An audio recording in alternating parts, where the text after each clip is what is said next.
everybody, welcome. And today I'm showing you the basic mechanics of an airplane inside of Mechinca. This round gate is useless. Why? I will be showing you how you can make your own airplane. Now sadly, I am too lazy to create my own tutorial on how to make an airplane, but these are incredibly helpful things on how to show you on how people build airplanes, as I know a lot of people have been recently flocking to Mechinca, and it'd just be nice to have a tutorial on how to know to make a plane. First thing we're going to want to do is look at the guts of the aircraft. We're going to want to cut this off, all of this. Why did I open chat? We're going to want to cut everything, bits, bobs, pieces, and then we're going to cut the side open.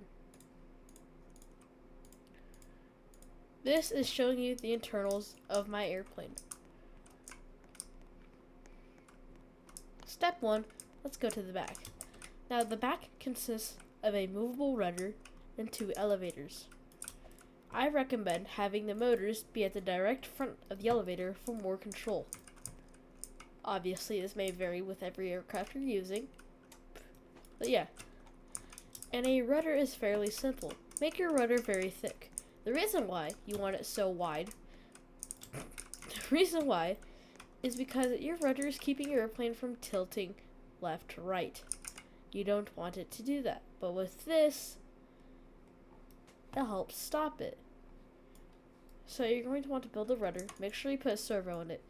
Now, since this game doesn't simulate drag a lot, you don't have to worry about a lot of this. I recommend when you're locking in a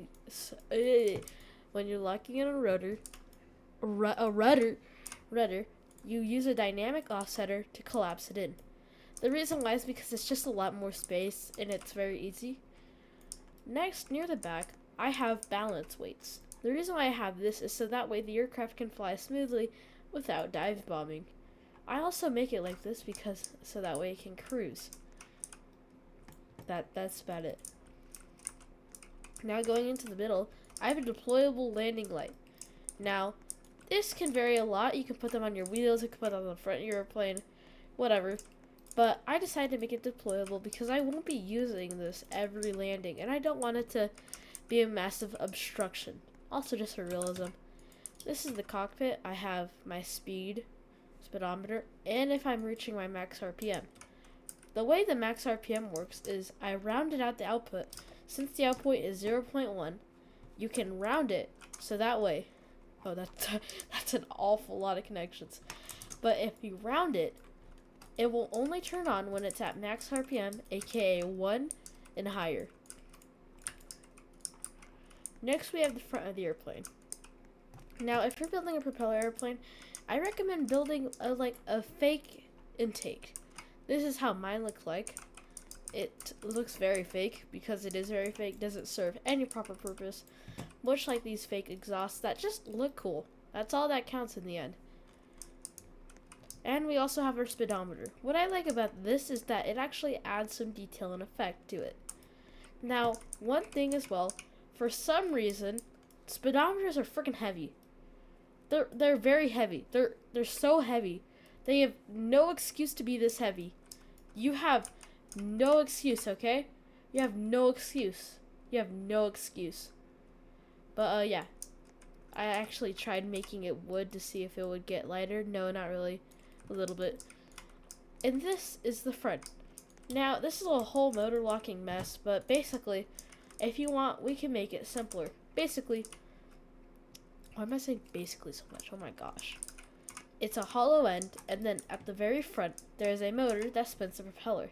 I'll get to the propeller mechanics in just a second. Now, basically,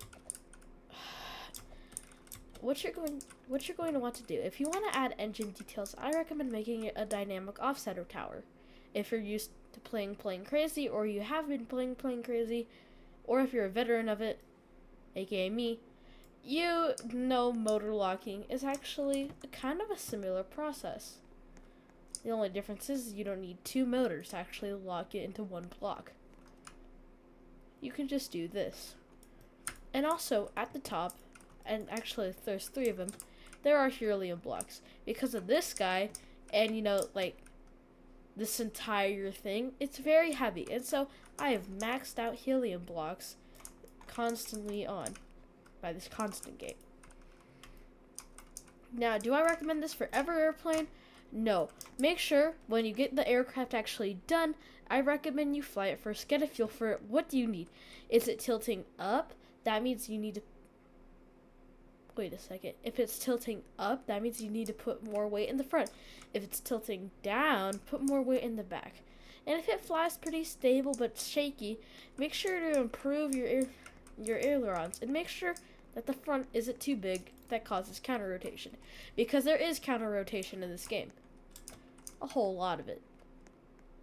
This is the basic principle of an aircraft. Now, before we go to the front, I'm going to show you the landing gear.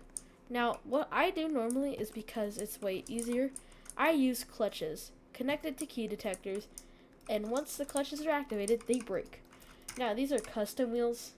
You can always use cylinders. Matter of fact, this airplane used to use some cylinders, but they just look ugly, and I'm willing to sacrifice some bumps for this. But yeah, this is how I do it. And also, I have this guy that lowers it, I think it raises it and locks it deeper, so that way it doesn't slam. So that way it doesn't slam out so far. Now I have it just enough to where it's touching the other side of the clutch, so that, but not so close to the point where it stops the clutch from rotating. Also, this is the guts of the airplane. Now, the next part. The next part is the propeller. The propeller is actually what rotates your propeller aircraft. Oh, by the way, this tutorial is for propeller aircraft. Do not take a lot of this advice for thruster planes, or planes that use thrusters or other forms of propulsion. This most likely is a last need situation for thrust planes, because they just have so much power. They normally don't need this. But basically, I have a motor connected to a throttle. Now, I'm not going to show you how a throttle exactly works, because this guy already made a tutorial on it, and it's honestly super cool. I recommend you go check out his channel. Very epic, chill guy. Has a bunch of tutorials. It's mainly in the Mechinca server, so yeah, just go check it out. Be cool. Be epic. Anyways, with this, you are able to rotate the aircraft. Now, how is this achieved? I'll show you. Inside of every dynamic offsetter, it is rotated to 20 degrees. Now, this can vary with every airplane. If your airplane is more heavier, even though your motor is at max rotational speed, increase the angle of attack. Now, if you're going to want to find the angle of attack, you're going to have to fidget with the angles first. This is normally how mine works, and it normally spins this way. But it may spin this way, so you'd have to reverse every angle.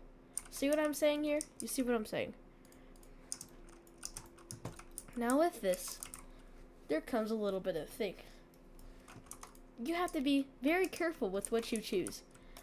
If an aircraft has a bigger rotation, if an aircraft has a bigger rotational value to its propellers, it may oversteer, countersteer, which basically is just the rotation of the propeller moving the aircraft, because that's just how it works.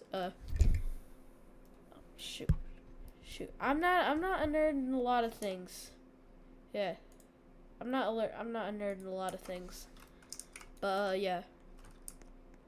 This is how mine is. For everyone, I made it so that way I don't have to change the values in any way. The values. I'm not trillion G's. But yeah. All of them are the same value due to how I rotated it. On to the next part. This is the next part of the build. LEDs. LEDs, or if you want, you can just say lights, are a very important part of your airplane. These are the fundamental ways to help make your airplane look cooler, or for realism. I'm going to show you how mine is. Now, you don't always have to use logic for everything. I personally hate logic that's complicated. So, this is actually incredibly simple, and I'm actually gonna make a separate tutorial for it. Put the tutorial right here. Anyways, and it also goes through the same side. Now, for this one, it was a little bit tricky, as I had to make the piston come down and the door open. I have them both timed at the same, so you might be like, opening while the piston's gliding in, so that means it might get stuck. It does not, surprisingly, and also, it just like stops and then waits out, and then I have the light hooked up to a delay, so that way when it's fully open, it will actually activate. This is the basics of an airplane. If you want more, I'll put the tutorials in other videos. Bye.